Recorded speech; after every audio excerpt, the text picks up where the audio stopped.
আপনি কি জানেন গোপনে কেউ আপনার ইমোতে নজর রাখছে কিনা? আপনার এসএমএস, চ্যাট লিস্ট এগুলো কেউ গোপনে দেখছে কিনা?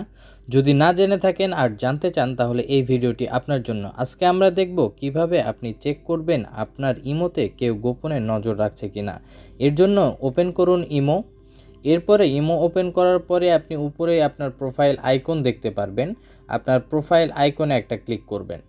প্রোফাইল আইকনে ক্লিক করার পর এইখানে অনেকগুলো ফাংশন আসবে। এখান থেকে আপনাকে সিলেক্ট করতে হবে সিকিউরিটি অ্যান্ড প্রাইভেসি। এইটাতে ক্লিক করবেন। এইটাতে ক্লিক করার পর আপনি একটু নিচেই দেখতে পারবেন ম্যানেজ ডিভাইস বলে একটা অপশান লেখা আছে। ম্যানেজ ডিভাইসের উপরে একটা ক্লিক করবেন। ক্লিক করলেই কিন্তু এইখানে আপনার ইমোটা কয়টা ফোনে লগ ইন করা আছে সেটা দেখতে পারবেন। আমারটা যেহেতু একটা ফোনে, আমার এই ফোনে লগ ইন করা আছে, আমার একটাই দেখাচ্ছে।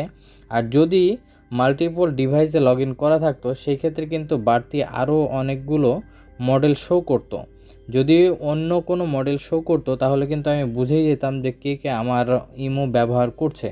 আর যদি এরকম থাকে আপনাদের কাছে যে অন্যরা ব্যবহার করছে তাহলে আপনি সেইটাতে একটা ক্লিক করবেন। ক্লিক করার পর সেইখানে কিন্তু আপনি লগ আউট অপশান পেয়ে যাবেন। তারপরে সেখান থেকে লগ আউট করে দিবেন, তাহলেই কিন্তু আপনার অন্য ডিভাইসে যারা আপনার ইমো ব্যবহার করছিল সেখান থেকেও লগ আউট হয়ে যাবে।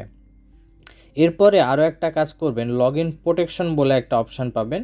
এইটার উপরে আপনি একটা ক্লিক করবেন। ক্লিক করে এই যে basic protection two step verification আছে এইটাকেও আপনারা ইনেবল করে দিবেন।